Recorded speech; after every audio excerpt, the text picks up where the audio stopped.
With the chapter sound हम लोग पढ़ रहे थे चैप्टर साउंड, जिसके अंदर अपने ने पढ़ा था कि साउंड एक फॉर्म ऑफ एनर्जी है जिसके कारण से अपने क्या कर सकते हैं, सुन सकते हैं। उसके बाद हमने साउंड के कुछ कैरेक्टरिस्टिक पढ़े थे। पहले अपने ने ये पढ़ा था कि साउंड है कब प्रोड्यूस होता है, जब भी कोई बॉडी वाइब्रेट करती है तभी क्या होता है, साउंड है वो प्रोड्यूस होता है। साउंड है हमेशा वेव्स के रूप में चलता है। साउंड है सभी के अंदर ट्रैवल कर सकता है, सॉलिड में, लिक्विड में और गैस के ऊपर।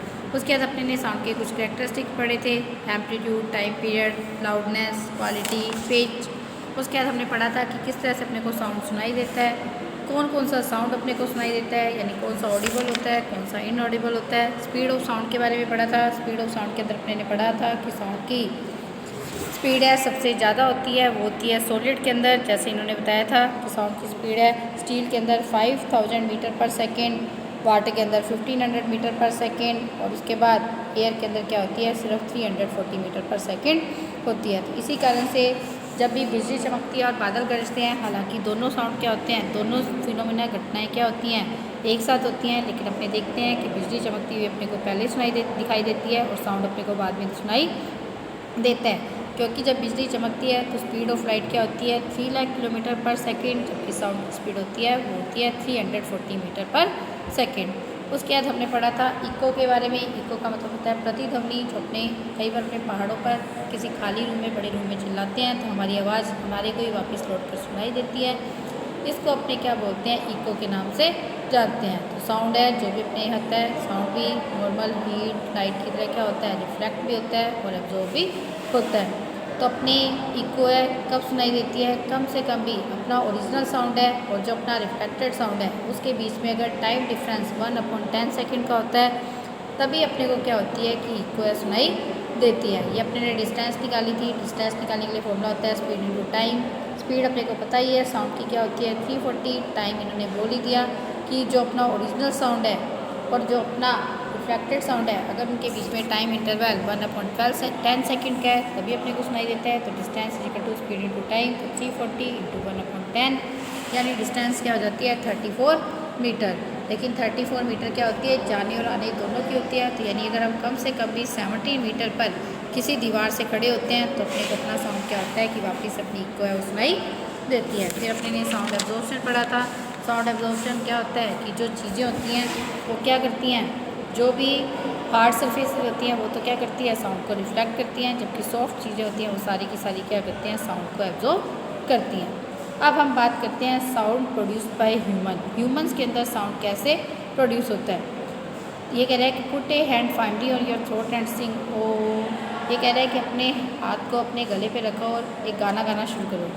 क्या तुम्हारे गले के अंदर तुम्हारे को कोई वाइब्रेशन महसूस होता है जिसके कारण से साउंड प्रोड्यूस होता है। अब है धीरे producing it low and high, मतलब तेज़ी से गाओ, धीरे धीरे गाओ। तो क्या तुम्हें वाइब्रेशन के अंदर डिफरेंस महसूस होता है। अपने जो थ्रोट होता है इसके अंदर लैरिंग्स प्रेजेंट होते हैं, यही लैरिंग्स क्या करते हैं, साउंड प्रोड्यूस करते हैं। इन लैरिंग्स के अंदर 2 वोकल कॉर्ड होते हैं जो कि टिश्यूज़ के फोल्ड्स होते हैं, जिसके अंदर एक स्लिट लाइक ओपनिंग होती है। स्लिट यानी बिल्कुल पतली सी दरार टाइप होती है। जो दोनों वोकल कॉर्ड होते हैं, इन वोकल कॉर्ड के अंदर से जब अपने बोलते हैं तो अपने लंग्स से एयर पास होती है।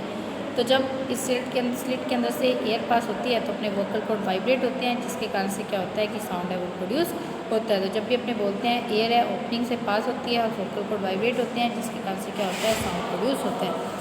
मेकिंग ए मॉडल के अंदर ये कह रहा है, ये आपको डायग्राम भी दिखा रखा है। अपने 2 रबड़ स्ट्रिप्स लेते हैं सेम विड्थ और लेंथ की, दिखाई दे रहा है ना रबड़ स्ट्रिप, और अपने इनको एक दूसरे के ऊपर रखते हैं। इनको दोनों को अपने अपने हाथों में पकड़कर अच्छी तरह से, अब अपने क्या करते हैं, इनके बीच में एक सिल्ट होती है, उसके अंदर से एयर ब्लो करते हैं। जैसे अपने एयर ब्लो करते हैं उसके अंदर क्या होता है कि साउंड है प्रोड्यूस होता है। इसके अलावा तुम इसको पेपर के पीसेस से भी कर सकते हैं। ये पेपर के पीसेस से आप लोगों ने शायद ये वाला ये दिखाई दे रहा है आपको, इस तरह से शायद आपने बनाया भी होगा। पेपर के पीस से अपने क्या करते हैं, बना भी लेते हैं। तो ये कह रहा है कि तुम इसको पेपर से भी कर सकते हैं। एक राउंड गोला है पेपर के अंदर बनाओ, उसके सेंटर के अंदर, और इसको अपने दोनों फिंगर्स के अंदर पकड़ के इसको अपने इसके अंदर से क्या करते हैं, ब्लो करते हैं। तो जब अपने इसके अंदर से ब्लो करते हैं तो क्या होता है, साउंड प्रोड्यूस होता है। वुमेन है, वुमेन के अंदर शॉर्टर वोकल कॉर्ड्स होते हैं, लगभग 15 मीटर लंबे, मैन की बजाय मैन के अंदर 20 मिलीमीटर लंबे होते हैं। तो चिल्ड्रन है, इनके अंदर तो और भी ज़्यादा शॉर्ट वोकल कॉर्ड्स होते हैं। इसी कारण से जो साउंड प्रोड्यूस होता है वुमेन और चिल्ड्रन के अंदर, उनकी फ्रीक्वेंसी हाई होती है मैन के साउंड की बजाय। यानी जितने ज़्यादा वोकल कॉर्ड्स छोटे होंगे उतना ही साउंड क्या होगा, हाई पिच यानी तीखा होगा। बच्चों की आवाज़ बहुत तीखी होती है, औरतों की भी तीखी होती है, और जेंट्स की आवाज़ कैसी होती है, थोड़ी सी भारी होती है। अब अपने बात करते हैं म्यूजिकल साउंड की। नाम से पता लगता है म्यूज़िक रेगुलर वाइब्रेशन है वो म्यूजिकल साउंड प्रोड्यूस करता है, और इरेगुलर वाइब्रेशन है वो क्या करता है, नॉइज़ प्रोड्यूस करता है। अब ऐसा हमेशा नहीं होता। अगर साउंड है ट्यूनिंग फॉर्क से निकलता है या साउंड है सेम फंडामेंटल प्रोड्यूस पे, यानी अगर सेम लाउडनेस का साउंड है, अगर एक ट्यूनिंग फॉर्क से निकलता है और एक सितार से निकलता है, तो ट्यूनिंग फॉर्क का जो साउंड होता है फ्लैट होता है, जबकि साउंड सितार का साउंड कैसा होता है, रिच होता है। इसका कारण क्या होता है कि जो साउंड है ट्यूनिंग फॉर्क से निकलता है उसकी सिर्फ एक ही फ्रीक्वेंसी होती है, उसके अंदर कोई भी हार्मोनिक्स नहीं होते। आप लोगों को मैंने पहले भी हार्मोनिक्स का फंडामेंटल बताया था। मैंने आपको बताया था कि जब भी एक सितार के ऊपर नोट प्लेड किया जाता है तो वो बेसिक साउंड प्रोड्यूस करता है कुछ फ्रीक्वेंसी का, उसको अपने बोलते हैं फंडामेंटल। इसके अलावा उसके अंदर अदर फ्रीक्वेंसी के भी मिक्सचर ऑफ साउंड प्रोड्यूस होते हैं जिनका लाउडनेस क्या होता है, डिफर होता है। इसको अपने क्या बोलते हैं, हार्मोनिक्स के नाम से जानते हैं। तो यहाँ पर भी ऐसा ही होता है कि जब ट्यूनिंग फॉर्क से निकलता है तो वहाँ पर अगर मान लो दोनों से ट्यूनिंग फॉर्क और साउंड है सेम फंडामेंटल प्रोड्यूस होता है सितार का, लेकिन ट्यूनिंग फॉर्क क्या होती है, फ्लैट होती है, जबकि सितार क्या होता है, रिच होता है। इसका कारण क्या होता है कि जो साउंड है ट्यूनिंग फॉर्क से प्रोड्यूस होता है उसकी सिर्फ एक ही फ्रीक्वेंसी होती है, उसके अंदर कोई भी हार्मोनिक्स नहीं होते। जबकि जो साउंड है सितार से प्रोड्यूस होता है उसके अंदर बहुत सारे हार्मोनिक्स होते हैं। इस कारण से they arise partially because it is not just the string that is vibrating but the whole instrument. तभी इस कारण से नहीं होता क्योंकि अगर सिर्फ एक तार ही स्ट्रिंग जो होती है अगर वही वाइब्रेट होती है तो एक ही फ्रिक्वेंसी का साउंड प्रोड्यूस होता है, लेकिन उसमें कई सारी तारें होती हैं, प्लस उसके अंदर क्या होता है कि उसका पूरा का पूरा होल इंस्ट्रूमेंट है वो क्या करता है, वाइब्रेट करता है, जिसके कारण से अलग अलग फ्रिक्वेंसी के साउंड प्रोड्यूस होते हैं, जिसके कारण से अलग अलग हार्मोनिक्स प्रोड्यूस होती है। इसी कारण से जो साउंड है वाइब्रेशन ऑफ होल इंस्ट्रूमेंट का अपने को यानी जो अपने को आवाज़ सुनाई देती है सितार की, वो सिर्फ एक स्ट्रिंग की आवाज़ नहीं होती बल्कि वो क्या होती है, पूरे के पूरे म्यूजिकल इंस्ट्रूमेंट की आवाज़ होती है। इसी कारण से हार्मोनिक्स क्या करती है, साउंड को रिचनेस यानी ऊंचा कर देती है, म्यूजिकल क्वालिटी देती है साउंड को। म्यूज़िक प्रोड्यूस करने के लिए अलग अलग नोट्स प्लेट्स हैं और definite relation to produce music the different notes plate should have a definite relation to each other. यानी अगर अपने को अलग अलग नोट से अपने को म्यूज़िक की पहचान नहीं है, लेकिन अपने सुनते हैं कि म्यूज़िक है वो अलग अलग राग से गाया जाता है। अपने टीवी के अंदर प्रोग्राम देखते हैं, ये वाले जो बच्चों वाले अभी आ रहे हैं सारेगामा आ रहा है, तो या पहले वो आ रहा है कौन सा दूसरा सोनी के ऊपर आता है ना, तो उसके अंदर अपने जब भी देखते हैं तो बच्चे गाते हैं तो उनको उनके जो जज हैं वो उनको बताते हैं कि इस राग में गाना है, इस तरह से गाना है। तो यानी अपने को म्यूज़िक की पहचान नहीं है, तो ये क्या करते हैं कि जो म्यूज़िक होते हैं वो क्या करते हैं कि अलग अलग नोट पे क्या किया जाता है, प्ले किया जाता है। इनकी frequency have a certain ratio two each other, इनकी फ्रिक्वेंसी भी एक दूसरे से एक रेशो में होती है। अगर ऐसा नहीं होता तो म्यूजिकल साउंड कैसा हो जाता है, बेसुरा हो जाता है। जैसे अगर अपने मैं गाने लगूँ या आप गाने लगूँ, सबकी आवाज़ अच्छी नहीं होती, तो अपने को राग नहीं गाना आता तो क्या हो जाता है कि आवाज़ कैसा होता है, साउंड कैसा होता है, बेसुरा हो जाता है। म्यूजिकल स्केल है, इसके अंदर 8 नोट्स होते हैं जिसको अपने ऑक्टेव बोलते हैं। ये नोट्स हैं इंक्रीजिंग फ्रिक्वेंसी में होते हैं। इंडिया के अंदर सा रे गा मा पा धा नी सा बोला जाता है। वेस्टर्न के अंदर है डो रे मी फा सा ला ती डो। यानी इंग्लिश के अंदर जो म्यूज़िक चलता है उसके अंदर इसकी नोट इस तरह से होते हैं। फर्स्ट नोट है किसी भी फ्रिक्वेंसी का होता है, लेकिन अदर नोट्स हैं उनके बीच में क्या होता है, एक डेफिनेट रिलेशन होता है फर्स्ट फ्रिक्वेंसी। यानी फर्स्ट नोट कोई भी फ्रिक्वेंसी का निकाल दिया, लेकिन बाकी जो अदर नोट गाए जाते हैं वो क्या होते हैं कि फर्स्ट जो फ्रिक्वेंसी होती है उसी से रिलेट करके गाए जाते हैं। अब अपने बात करते हैं म्यूजिकल इंस्ट्रूमेंट्स की।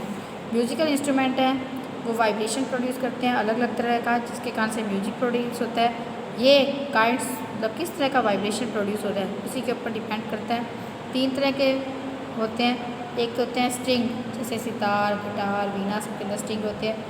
विंड जैसे कि शहनाई है, बांसुरी है, इसके अंदर विंड होती है। और एक पिकोशंस इंस्ट्रूमेंट के अंदर यानी इनकी जो स्किन होती है, जैसे ढोलक है, तबला है, ये सारे के सारे ये होते हैं percussion instrument. String instrument sitar, guitar, violin, sarod, ये स्ट्रिंग इंस्ट्रूमेंट है। ये use vibration in metal wires to produce. ये क्या करते हैं कि मेटल वायर्स के अंदर वाइब्रेशन होता है, जिसके कारण से साउंड प्रोड्यूस होता है।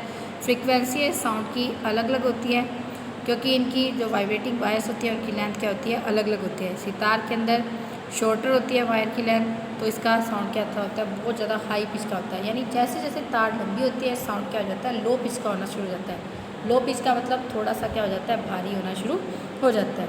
विंड इंस्ट्रूमेंट, फ्लूट, बांसुरी, शहनाई है, ये विंड इंस्ट्रूमेंट होते हैं। इनके अंदर एयर कॉलम्स होते हैं जो साउंड प्रोड्यूस करते हैं। होल्स होता है फ्लूट, बांसुरी के अंदर आपने देखा होगा छोटे छोटे छेद होते हैं।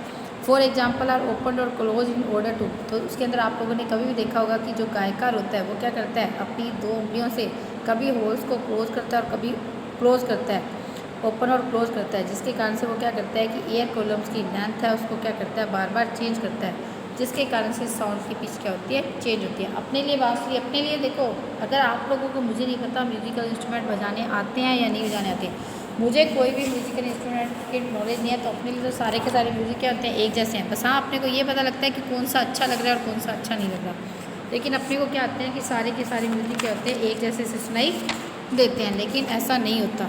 अब है precaution instrument, drum, tabla, mridangam, ये प्रिकॉशन इंस्ट्रूमेंट होते हैं। इनके अंदर एक स्ट्रेस की मेम्ब्रेन होती है जो साउंड प्रोड्यूस करती है। जैसे जैसे अपने स्किन को ज़्यादा हार्ड, यानी इसकी स्किन जो भी इसकी मेम्ब्रेन होती है उसको जितना ज़्यादा हार्ड स्ट्राइक करते हैं उतना ज़्यादा क्या होती है, साउंड की लाउडनेस भी ज़्यादा होती है। पिच है, अपने स्किन मेम्ब्रेन को जितना ज़्यादा स्ट्रेच करते हैं तो पिच को उतना ही इंक्रीज़ कर सकते हैं। आप लोगों ने देखा होगा कि कोई भी ढोलक तबला बजाता है तो वो क्या करता रहता है, बार बार उसकी तारें होती है वहाँ पे, उसको ढोलक को देखना, उसके साइड के अंदर गोल गोल सी रिंग्स होती है, उसके ऊपर एक रस्सी होती है, उन रिंग्स को वो क्या करता रहता है, बार बार कॉर्नर पे पहुँचाता रहता है, क्योंकि जैसे जैसे स्ट्रिंग को स्ट्रेच किया जाता है तो साउंड की लाउडनेस क्या हो जाती है, मतलब जितना ज़्यादा अपने उसको हार्ड स्ट्राइक करेंगे उतनी लाउडनेस बढ़ जाएगी, और जितना ज़्यादा अपने उसको स्ट्रेच करेंगे उतनी क्या हो जाती है कि उसके पिच है वो क्या हो जाती है, इंक्रीज हो जाती है। अब अपने बात करते हैं नॉइज़ की। एक अनप्लीजेंट डिस्टर्बिंग साउंड, स्पेशली जो बहुत ही ज़्यादा लाउड होता है उसको अपने नॉइज़ बोलते हैं। इरेगुलर वाइब्रेशन है उसके कारण से नॉइज़ प्रोड्यूस होता है। एक्सेसिव नॉइज़ से अपने चारों तरफ इसको अपने नॉइज़ पोल्यूशन बोलते हैं। सड़कों के ऊपर ट्रैफिक, फैक्ट्रीज़ के अंदर machines, mixer, grinders, vacuum cleaners, air cooler, AC, यानी इन सब के कारण से नॉइज़ पोल्यूशन होता है। यहाँ तक कि लाउड म्यूज़िक अगर अपने बजाते हैं तो उसके कारण से भी। तो स्टूडेंट्स, जब भी ट्रैफिक है रोड्स पे, मशीन, फैक्ट्रीज़, इन सब के कारण से नॉइज़ पोल्यूशन होता है। यहाँ तक कि अगर अपने लाउड म्यूज़िक बजाते हैं तो भी नॉइज़ पोल्यूशन होता है। नॉइज़ पोल्यूशन है बहुत ही तरीके से हमारे लिए हार्मफुल है। यूनिट है जो अपने लाउडनेस को मेजर करने के लिए यूज़ करते हैं, उसको अपने बोलते हैं डेसीबल। रेंज है लाउडनेस की डेसीबल के अंदर, यहाँ पर टेबल 13.1 के अंदर दे रखी है। 1 से 10 है जस्ट ऑडिबल, 10 से 30 है बहुत ही क्वाइट, बहुत धीमा, 30 to 50 quite, 50 to 70 moderately loud, मतलब ज़्यादा साउंड लाउड नहीं होता। 70 to 19 very loud, 19 to 120 decibel का हो जाता है तो अनकम्फर्टेबल, और 120 से 180 डेसिबल का साउंड हो जाता है तो वो बहुत ही ज़्यादा पेनफुल हो जाता है। Silence 0 decibel, average sound at home 30, speech 2 feet normal पर 60, स्पीच 2 फॉर शाउटिंग चिल्लाना 77, hair dryer 80 decibel, city traffic 90, truck 100 decibel, car horn 180 metre पर 110 decibel, loud thunder 120, aircraft taking off, यानी एरोप्लेन चलता है तो टेकिंग ऑफ करता है या मूव करता है तो 120, रॉकेट का इंजन 180 डेसिबल। मेजर सोर्स हैं नॉइज़ पोल्यूशन के, रोड ट्रैफिक है ये सबसे बड़ा है, जिसके कारण से एनवायरनमेंट के अंदर प्रॉब्लम पड़ रही है। इसका कारण क्या है कि बहुत ज़्यादा सिटीज़ के अंदर ट्रैफिक बढ़ चुका है। इसके अलावा रोड्स के अंदर बहुत ज़्यादा हैवी ट्रैफिक है। जो रोड्स हैं रेजिडेंशियल एरिया के किनारे पर होती हैं, तो इस कारण से वहाँ पर कोई भी बफर जोन नहीं बनाए गए हैं ताकि वो सोइड ग्रीन जोन होते हैं, सड़कों के किनारे पर पेड़ लगा देते हैं, तो उससे पेड़ क्या करते हैं, पानी वो साउंड को एब्जॉर्ब कर लेते हैं, तो जिसके कारण से लार्ज नंबर के अंदर पीपल्स हैं ट्रैफिक नॉइज़ से विक्टिम हो रहे हैं, जिसके कारण से उनकी हेल्थ के ऊपर बुरा इफेक्ट पड़ रहा है। Air and rail traffic area जो कि एयरपोर्ट और रेलवे ट्रैक्स के पास होते हैं, एरोप्लेन्स और ट्रेन का साउंड है वो भी नॉइज़ पोल्यूशन का कारण होता है। Neighbourhood and domestic noise, barking dogs, अपने गली में कुत्ते भौंकते हैं, कार के horn, loud music, TV, loud speaker, building का कंस्ट्रक्शन हो रहा है, हाउस होल्ड नॉइज़ है, ये भी major source of noise pollution है। नॉइज़ फ्रॉम इंडस्ट्रीज से नॉइज़ निकलता है। बहुत जगह ऐसी होती है जहाँ पर इंडस्ट्रीज़ क्या होती है रेजिडेंशियल एरिया के बिल्कुल पास होती हैं, तो जिसके कारण से बहुत सारी एक्टिविटीज़ है जो इंडस्ट्रीज़ के अंदर रहती हैं, जैसे मशीनों का आवाज़, हॉर्न्स, जिसके कारण से क्या होता है कि नॉइज़ पोल्यूशन बहुत ज़्यादा होता है। अब अपने बात करते हैं harmful effect of noise pollution, यानी अपने नॉइज़ पोल्यूशन को कैसे कम कर सकते हैं। नॉइज़ है ह्यूमन हेल्थ, मतलब कैसे इफ़ेक्ट पड़ता है, तो ह्यूमन हेल्थ है, वेलबिंग है, इसके ऊपर बहुत तरीके से हेल्थ इफ़ेक्ट पड़ता है। अगर अपने हाई नॉइज़ के अंदर रहते हैं तो उसके कारण से अपनी परमानेंट हीयरिंग लॉस हो जाता है, अपना ईयर ड्रम डैमेज हो जाता है क्योंकि रप्चर हो जाता है, इस कारण से परमानेंट हीयरिंग लॉस हो जाता है। अगर अपने लगातार नॉइज़ के अंदर रहते हैं जिसका वॉल्यूम है 70 डेसिबल से ज़्यादा होता है, तो अपने धीरे धीरे हीयरिंग लॉस होना शुरू हो जाती है और यहाँ तक कि अपने परमानेंट हीयरिंग लॉस भी हो सकती है। हाई नॉइज़ लेवल है, इसके कारण से नर्वस टेंशन बढ़ जाती है, ब्लड प्रेशर बढ़ जाता है। पीपल जो हाई नॉइज़ को एक्सपीरियंस करते हैं उनके अंदर स्लीप की प्रॉब्लम यानी नींद से स्लीप डिसऑर्डर्स हो जाते हैं, उनके अंदर हेडेक का खतरा बढ़ जाता है और यहाँ तक कि वो स्लीपिंग पिल्स लेने की भी क्या हो जाते हैं आदी हो जाते हैं, यानी सेडेटिव्स और स्लीपिंग पिल्स यानी नींद की गोलियाँ वगैरह या कोई भी नशा लेना शुरू कर देते हैं। How to control noise pollution, अपने नॉइज़ पोल्यूशन को कैसे कम कर सकते हैं। अपने प्लानिंग कर सकते हैं, planning land use to reduce noise, जैसे कि अगर अपने ट्री लाइन बफर जोन्स जहाँ पर भी रेजिडेंशियल कॉलोनियाज हैं वहाँ पर अपने बफर जोन बना सकते हैं, यानी पेड़ों की लाइनें लगा सकते हैं। रोड्स के चारों तरफ जहाँ पर भी हैवी ट्रैफिक है, नॉइज़ प्रोड्यूसिंग फैक्ट्रीज है उसको सिटी से दूर लगा सकते हैं।